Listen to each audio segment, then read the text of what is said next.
There's something so fascinating about older games. The gaming industry is as big as ever, with multi-billion-dollar game studios utilizing state-of-the-art engines and rendering techniques like ray tracing and path tracing to fully realize every blade of grass and every single piece of peach fuzz on your character's butt cheeks. But this is only a recent development. While the graphics get better and better, there's an increasing concern that the magic behind the games becomes lost with every advancement. Take Bethesda for example. Starfield was hyped up with all these fancy features like real-time global illumination and thousands of massive planets to explore, and many gamers were ultimately disappointed to discover that Bethesda had failed to innovate with the gameplay, essentially becoming another Fallout 4 but in space. Go watch my video on Starfield if you haven't already. It's a timeless lesson in video games where having better graphics doesn't make your game objectively better. No matter how lifelike you make a game, we all know it's still a video game because, well, we're playing it. It's a video game. If I wanted lifelike faces and realistic terrain, I would just watch a movie. Developers back then didn't have access to the latest version of the Unreal Engine or AI that can snap together a game world that can rival Middle-earth in only 10 seconds. A lot of the games that would go on to become smash hits were only developed by a handful of guys, some old computers and equipment, and a fucking dream. The blemishes that you see in older games weren't weaknesses but strengths, as the developers were forced to think outside of the box to fully paint their masterpieces on the canvas.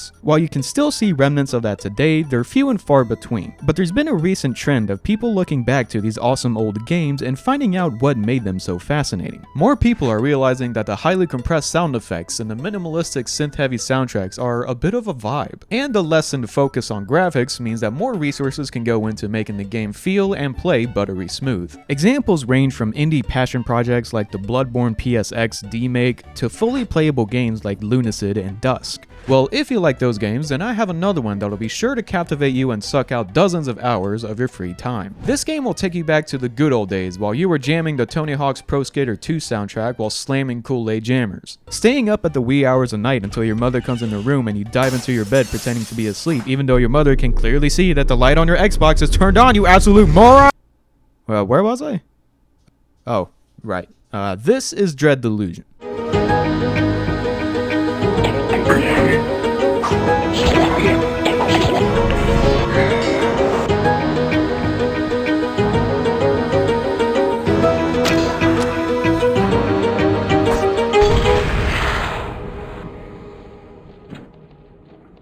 Dread Delusion is a retro-styled first-person action RPG that harkens back to older classics like The Elder Scrolls III Morrowind and From Software's Kingsfield series. Now, I never played Kingsfield, so I wouldn't really have much information on that. You'd probably have better luck watching this lovable metallic fruit instead. However, I absolutely love Morrowind and its old-school charm, and I was instantly intrigued when I discovered this game on Steam. I've had Dread Delusion on my radar for some time, but it has since recently launched into 1.0 out of early access, so I felt now would be an excellent time to pick the game up and take a dive into the surreal acid trip of a game world.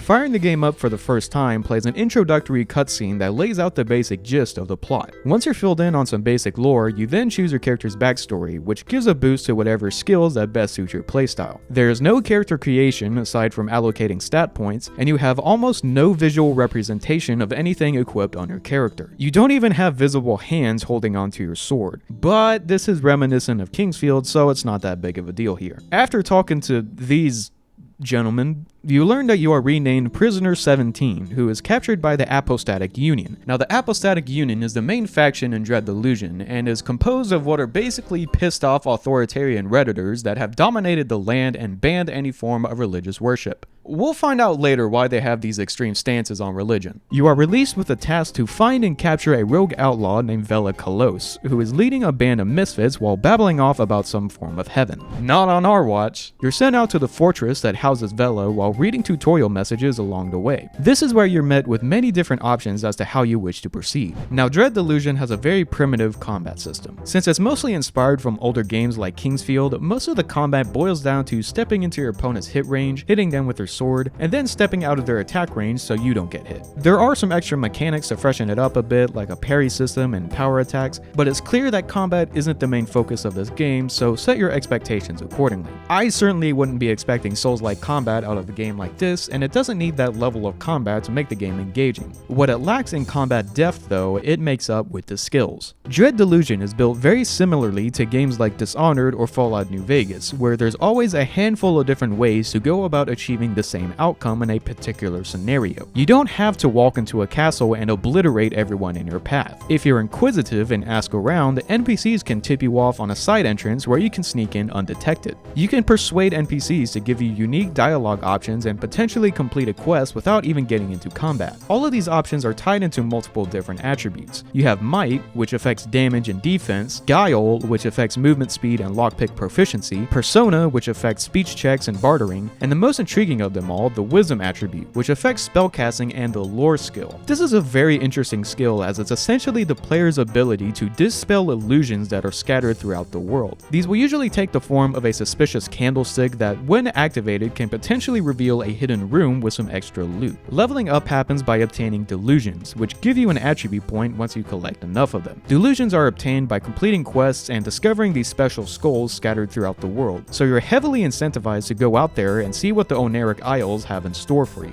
Traveling is not a walk in the park because you have neither a map nor even a compass at the beginning of the game. You can purchase a compass from most merchants, but obtaining a map requires you to seek out a cartographer who can make a map for you. Even after this cartographer makes a map for you, you still have to go by yourself to these locations and write down any places of interest. Until this happens, you're going to have to use verbal directions by NPCs and notable landmarks and compasses that dot the landscape. Combine that with no quest markers and you have a world that invites you to explore it while also not holding your hand. There's also a checkpoint system similar to the bonfires in the Dark Souls series, and the noises these things make sound like something a mage would use as a spell in old school RuneScape.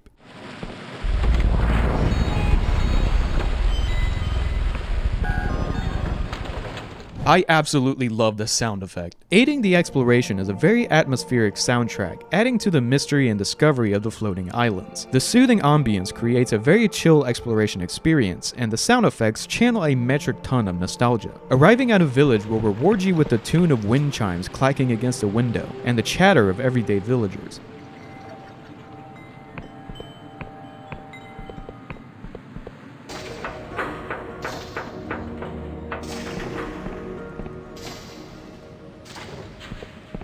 Spells glimmer and roar with synthesized sound effects, and picking up items plays a very gamey notification sound.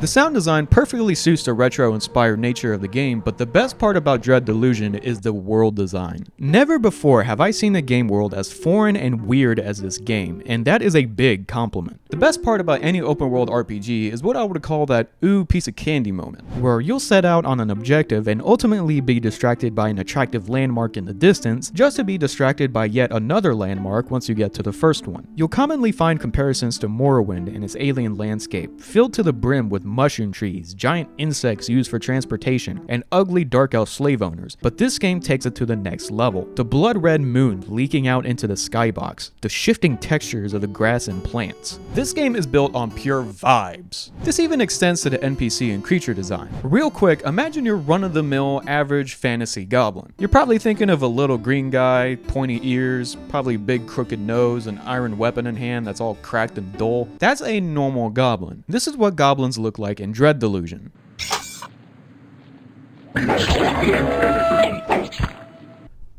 Vibes! As another example, let's compare the starting towns. In other RPGs like Skyrim and Dragon's Dogma, the first town is usually a quaint fishing village or a logging village, where the first quests you'll come across are usually going to be something like fetch 5 boar pelts or solve a glove quarrel between 2 NPCs. Even in Morrowind, you start out in a very classic medieval office before you venture out and discover the mushroom trees and weirdness. Now let's look at Pwyll, the starting town of Dread Delusion. Pwyll is a small village that is the main source of scry shroom tea, a powerful concoction that lets the consumer see into the future. These scry shrooms come from a sacred mushroom that spawns a forest of smaller mushrooms if it is fed human flesh. Now this town was once ruled by a god who would force the villagers to sacrifice themselves in order to obtain a more bountiful harvest. But the villagers got fed up with the sacrificing, killed the god, and now they're left with a dwindling supply of mushrooms for their scry shroom tea. You'll discover all of this lore by talking to the Waymaster, who utilizes a magical scale that can determine your criminal personal history and faction affiliation. He becomes weary that there may be religious worship going on, as communing with the gods could lead to another,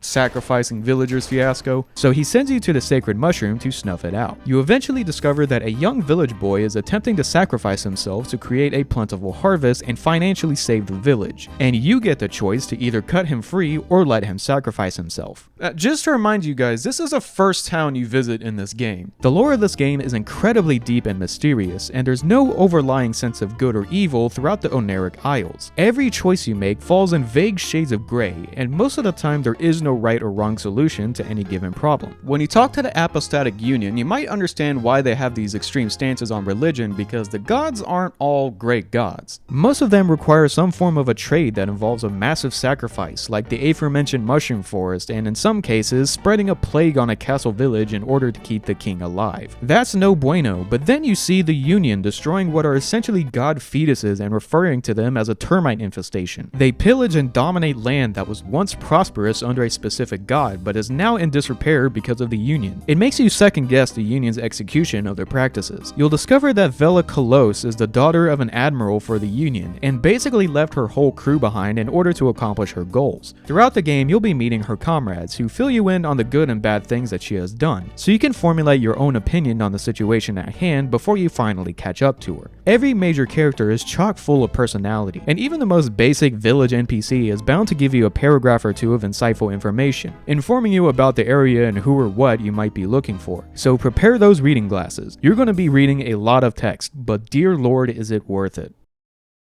Dread Delusion is a shockingly deep and immersive RPG, and once you dive in, you'll realize it will pull you in further like quicksand. While it may lack some small features like weapon variety and character customization, these are all creature comforts provided by games backed by a much larger dev studio. This game is $20 outside of sales, and it will take you roughly 40 hours to complete a playthrough, so I'd say that's a great value for the content you're getting. I am thoroughly impressed with the lore and story of this game, and I have only scratched the surface with you guys. I'm sure I'm going to cover more of this game in the future, but hopefully I did a good job of showing this game off to you guys. If you guys liked the video, please like and hit subscribe. I'm only about a couple hundred subscribers away from 10,000 subscribers. And that's about it. Peace.